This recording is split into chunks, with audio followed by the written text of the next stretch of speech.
Hello everyone, I'm Wendell Jones and welcome to this edition of our program, Jones and Company. On this program, we examine the national issues of the Bahamas, and in this period of the pandemic, we are challenged in many ways, and then we are having a number of issues that we have not addressed politically in our country that we want to address.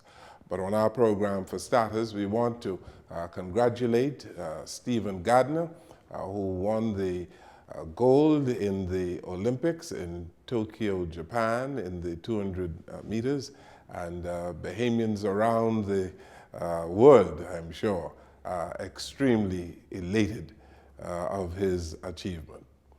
Our guest on the program today is someone who has been involved in politics for many years.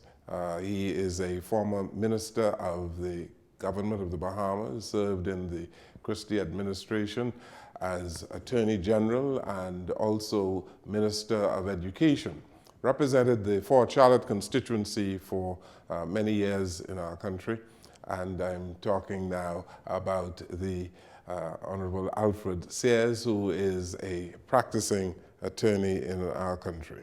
Mr. Sears, welcome to the program. Well, thank you so much. It's a pleasure to be here. I like your shirt. I told you before the program that I need to get some of those. Thank you. Over the last several days, the country heard and with much regret of the passing of the Honorable Arthur Dion Hanna, the former Governor General of the Bahamas. I'm sure you knew him. Oh yes, and what an incredible contribution he has made. And he has basically laid down some markers for us. He was a fierce nationalist, unapologetically nationalist, committed to social justice. In other words, really, his commitment was to live up to the founding ideals of the Progressive Liberal Party, not to serve the privileged few, but to serve those who have historically been marginalized in our country, and especially our family islands from which he hailed. Yes, yes. He made a tremendous contribution to our development, and coined the word, I believe, Bahamianization. Bahamianization, absolutely, because he recognized that the Bahamas is a big country with a small population, and he recognized that governance must put priority on the citizen. That is, the only way to achieve sustainable development, it must be grounded on Bahamians owning the means of production, so to speak, and therefore the land, which is a factor of production. He was very clear that the land should be primarily in the hands of Bahamians. Yes. And one more point before we move on with respect to Mr. Hanna's contributions, his legacy.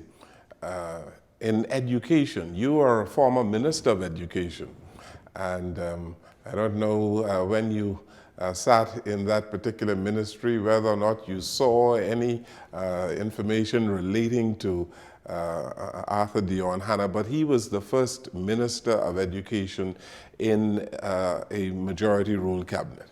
Indeed, and part of his legacy in education was an uncompromising commitment to expand access, because when he became when he was appointed Minister of Education, we had one public high school in the Bahamas.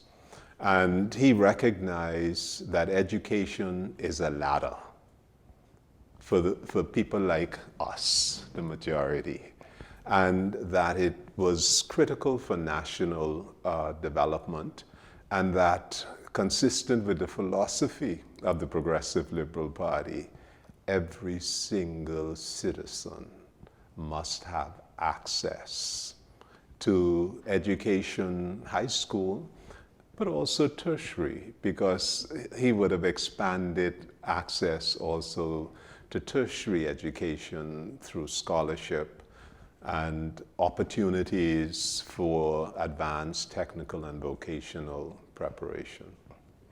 Well, we know that in the next many days we are going to hear a whole lot about his legacy, the many contributions he made to our development. And so we trust that his soul is resting in peace. Oh yes, oh yes. And I just pray and hope that those of us who are carrying on this struggle are worthy of that legacy that he has left. The struggle continues, eh? Absolutely. The struggle continues. You in Fort Charlotte, how is your campaign going? My campaign is going very, very well. In fact, I must say, beyond my expectations. Is that right? Oh yes, oh yes. I think the people in Fort Charlotte appreciate the fact that I continue to contribute and to provide the outreach. For example, the community center that we built on Boyd Road in 2003. I have contributed and ensured that that community center remain open, full-time administrator, from 2002 to now.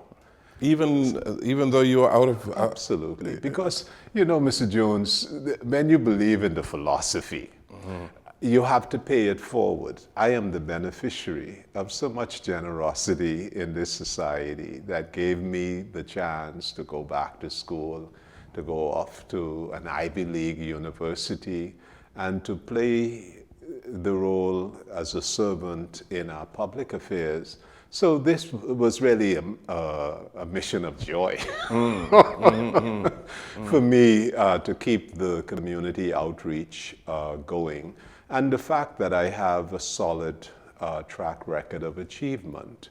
The T.G. Glover Primary School, I would have started that working very closely with Minister Bradley Roberts at the time. We discovered that the school had been condemned as being unsafe. So we moved everybody up to Albury Sales and Willard Patton, and we demolished the school. And a bid was put out. Mr. E.R. Hanna won the bid and built what is really a model primary school in our Commonwealth. Similarly, as I went around house to house, in many homes there were like 3 generations. The young people loved the community, did not want to move out. But there was a shortage of housing. So I identified the land, part of the water wells next to Bash, took it to the cabinet, got the approval for the establishment of the Adustra Estate subdivision. And now we have Adustra 1, 2, and 3. And also the re-engineering of the canal from Adustra Gardens through Chippingham, St. Albans, Paul Track.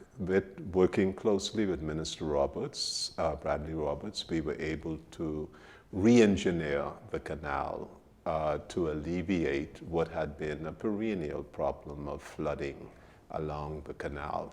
So people remember. Okay.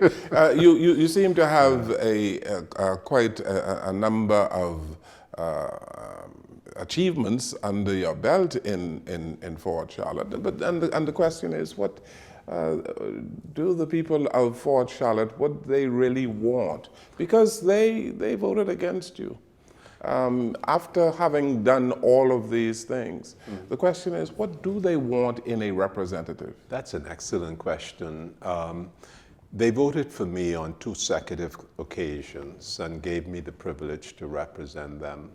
I had stepped out of politics. Andre Rollins succeeded me in the constituency, and I went back in 2017. And the people were very clear, very honest. They said, look, man, we like you, we respect you, but we don't like the way the country going. I understood, and quite frankly, I never took it personally.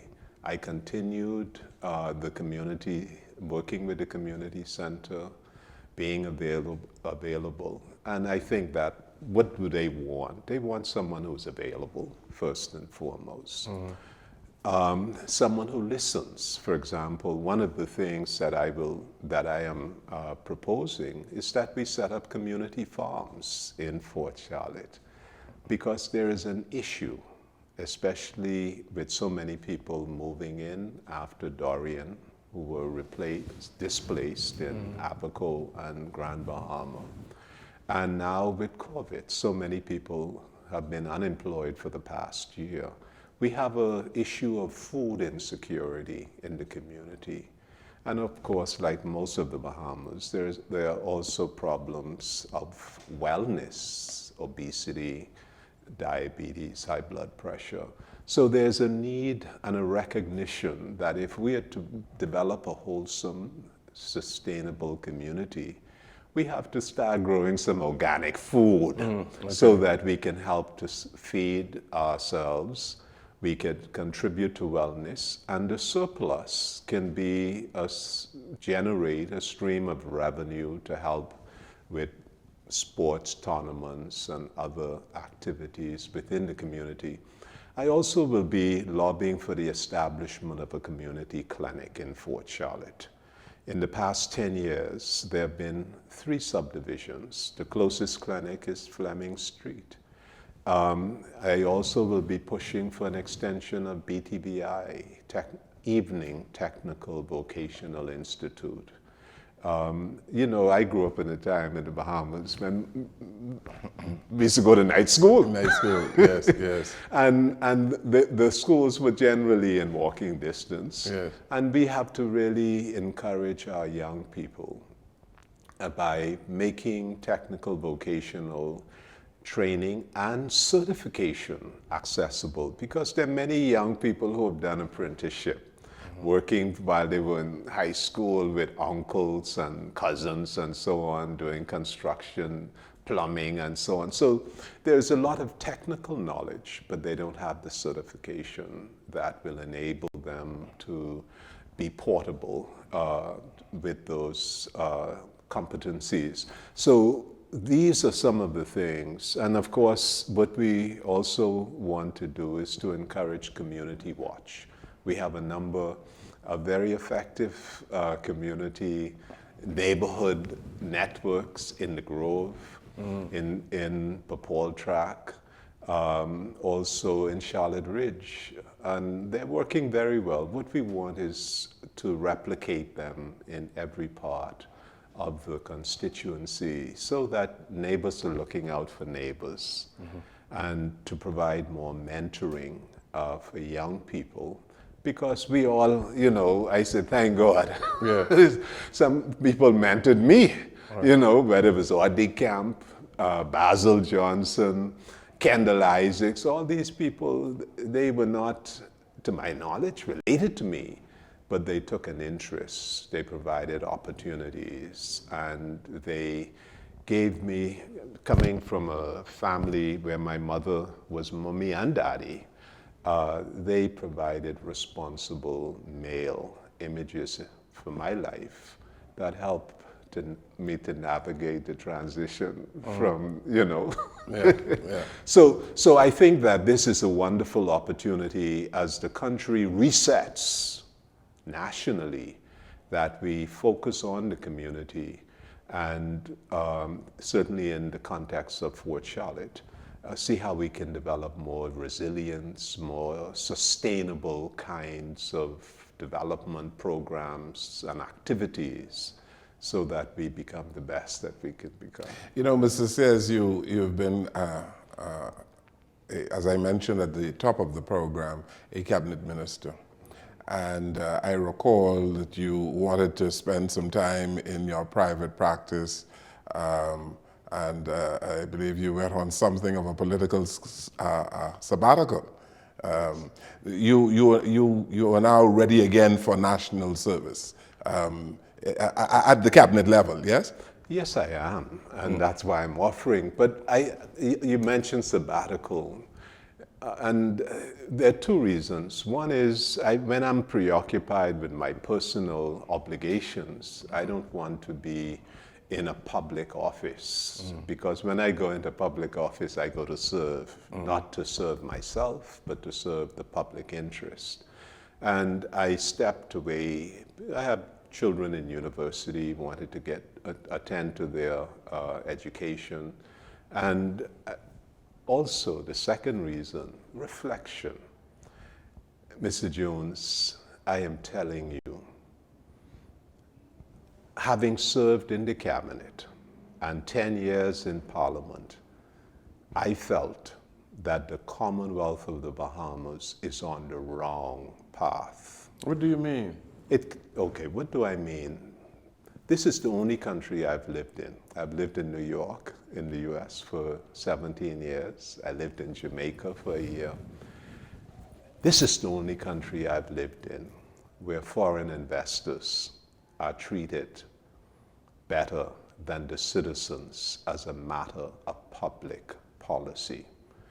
The gamble that we take with Crown land, concessions, incentives, and subsidies, as we do $5 million cash to Bahama, $5 million cash to Atlantis, and in the form of promotional contribution, and that we give to American Airlines and American Eagle and the cruise lines and so on. I want to see us in the tradition of Arthur D. Hanna. We must do more for our own than we do for any foreigner. The assumptions of development in the Commonwealth of the Bahamas are wrong. And that is why I needed that time for reflection. Because when I saw how we accommodated foreign investors, I said, look here, how can I justify it when I see Al Corley and other people I know with projects and couldn't get the serious attention of our government? You see, Mr. Jones, I recognize that for there to be sustainable development, the people who will be here in good times and bad times must be at the very center of the economic enterprise. And therefore, when we use public goods, like the Crown land, like the concessions, like the $5 million, which is our tax dollars that we give to foreign-owned enterprises, what we are doing is we are putting the Bahamian entrepreneurs like yourself, who must pay your real property tax, you have to pay your VAT, you have to pay your NIB and so on, and you get no concessions. You get no, you see, we have to, and this is the meaning of Arthur D. Hanna to me. You have to begin with the assumption that the people like me and you who live here, born here, citizens of this land, that we have the capacity to make this place called the Bahamas a model, sustainable, prosperous island nation. The current way we do business cannot achieve that, in my view. And that is why when I stepped off, I started to write. I also made a number of public lectures about paradise lost for citizens, and start putting out ideas on human rights, on the capital city being built in Andros. Because I think that when I look at Pinling and Hanna and Whitfield and Folks and the people who were part of that initial group, they were bold. They had a grand vision. They saw the people in this country as having the capacity to make this the best little country in the world.